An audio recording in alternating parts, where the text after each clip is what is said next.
Check out this sentence. Let's read it together. Suad Zarikat's husband was run over and killed in an accident in Israel in 2010.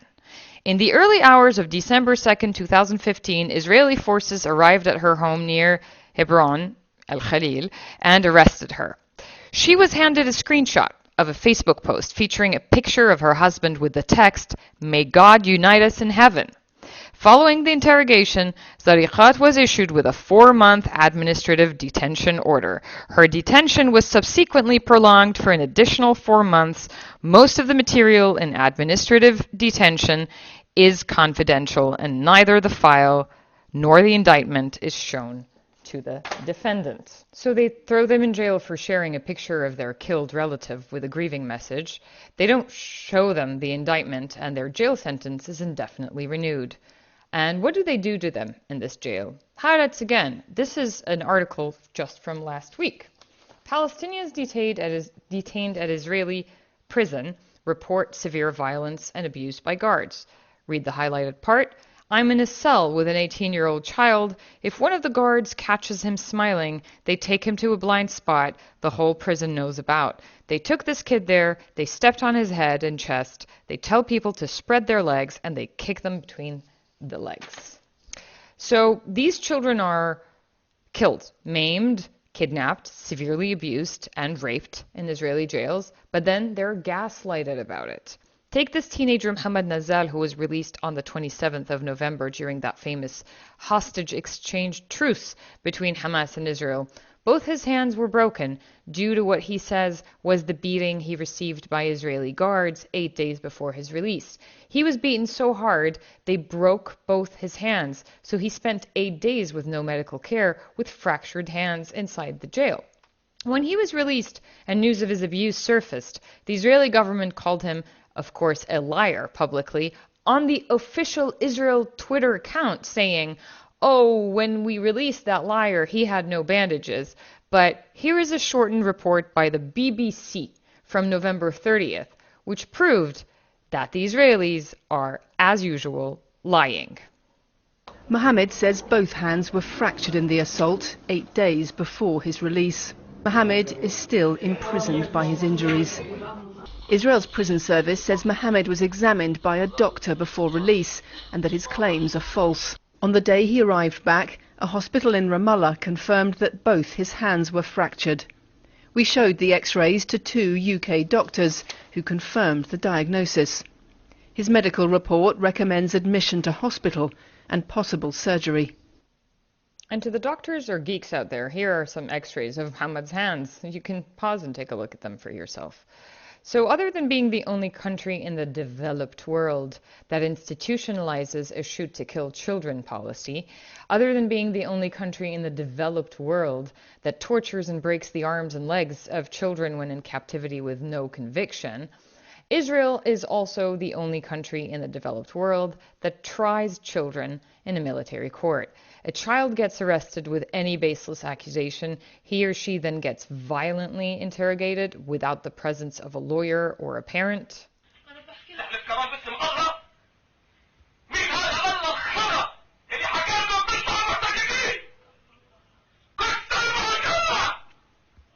And he or she is pressured to plead guilty and to sign a document in a language they cannot read under the threat of spending years in a military judicial process. It is common practice, widely documented by human rights organizations whose reports fall on deaf ears. I highly encourage you to read this report by Save the Children called Palestinian Children's Experience of the Israeli Military Detention System. And the quotes alone will keep you up at night, as well as this landmark 2013 UN report, Children in Israeli Military Detention. 86% of detained Palestinian children said that they had been beaten. 59% were arrested in the middle of the night during violent, terrorizing house raids, and 23% were isolated in solitary confinement. In terrorizing house raids, children like 12-year-old Karim are abducted. Check out this sentence. Let's read it together. Israeli forces blew open the family's old house in the Jalazon refugee camp north of Ramallah at dawn. When we woke Karim up, he immediately started vomiting out of fear, he added. Karim's father accompanied the child to the detention center in the Beit El settlement north of Ramallah, hoping to bring him back with him after a brief interrogation. But the soldiers held the boy without charge and forced the father to return home without him. He still sleeps next to his toys. We are still in great shock. The family says the reason for the detention was not clarified by the army. 4 of Karim's brothers are already in Israeli detention. Do you see everything we talked about today? All of these videos and pictures, etc. No Hamas anywhere. Patrick's photos were taken 30 years ago. Hamas won their first election in Gaza in January 2006, 13 years after his pictures were taken. And they only started gaining significant political influence in the 2000s in the Second Intifada. And in the West Bank, not only does Hamas not run the West Bank, but do you know who controls the West Bank? Israel, with its most moral army in the world through martial law. Can you imagine for a second if these were Hamas militant soldiers and these were Israeli children? Just imagine what would have the Western media done.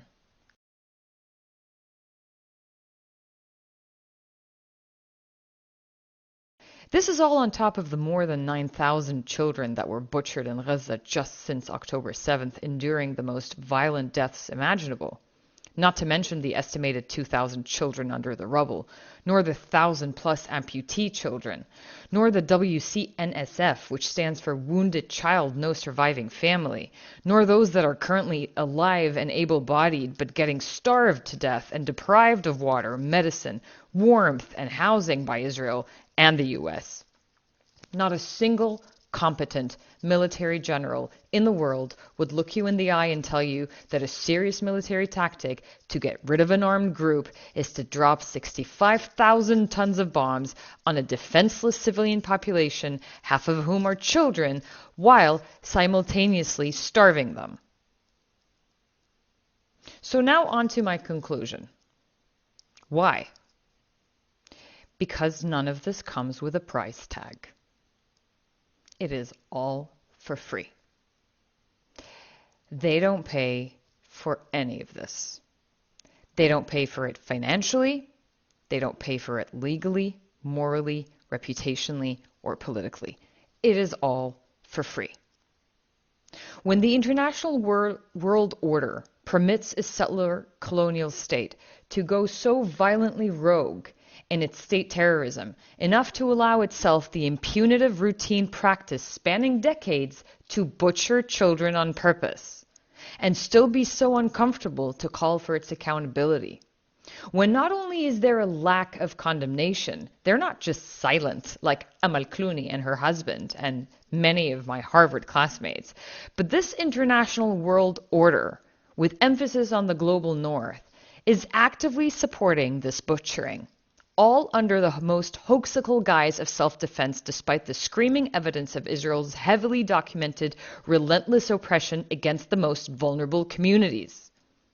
When the international world order indulges every single one of Israel's violations of international law, indulges the continuous insane war crimes, indulges the irremediably illegal policy of settlement building, despite the UN unanimously, including the US, flagging it as illegal and a contravention of international law, indulges the consistent violations of UNSC resolutions, which are binding as per the UN Charter, putting Israel as the top violator of UNSC resolutions in the world, indulges the falsification of every narrative and crime they commit, indulges the relentless dehumanization of Palestinians and Arabs, indulges literal lynch mobs of illegal Israeli settlers marching and chanting Mavit li'Aravim, meaning death to Arabs, and abducting and killing Palestinian children and Palestinian civilians of all ages, when there is scathing evidence that Israel purposely kills children, yet the international press does not report it, or worse, reports it using convoluted language such as this Washington Post article, 4 fragile lives found ended in evacuated Gaza hospital. Wow. What is this twisted syntax to tell the story of how the Israeli army literally forced Palestinian medics to leave behind 4 babies in incubators in a neonatal intensive care unit of Al-Nasser hospital as they threatened them, get out or be bombarded, and the Israeli army left the days-old babies to die and rot in the hospital? The passivity and the cover-up in that story headline is astonishing.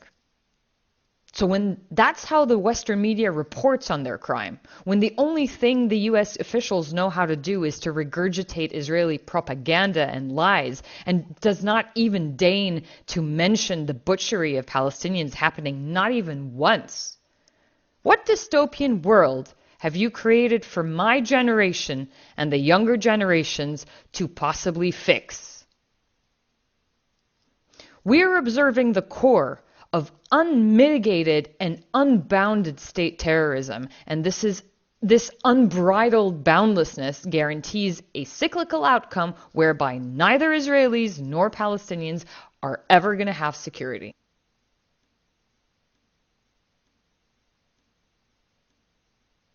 And as long as the Israeli government does not have to pay for its psychopathy, it will never stop.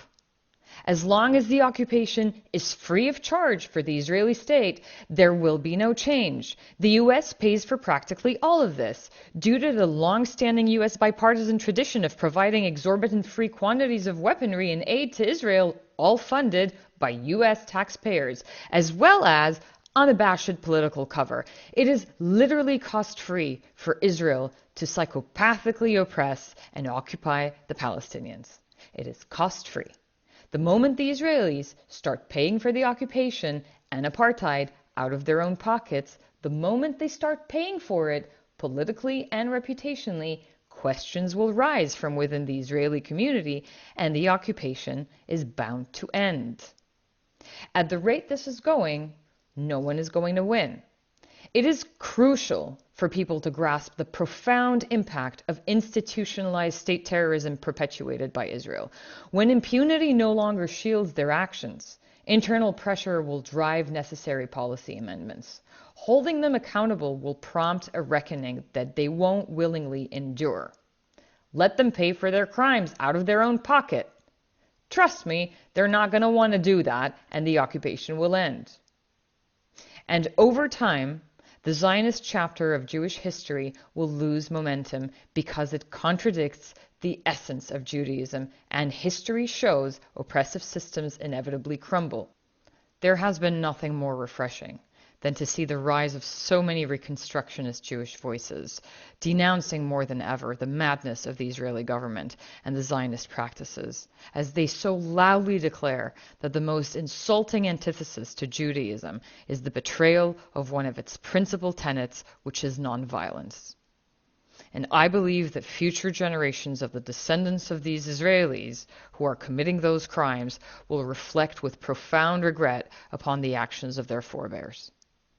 Israel must start paying for its crimes on every level. It's the only way to stop the occupation and safeguard the safety of Israelis, of Palestinians, of Lebanese, of the region, and usher in much more peaceful times whereby people are free and have the right to self-determination. I hope this reaches the right people. Onwards.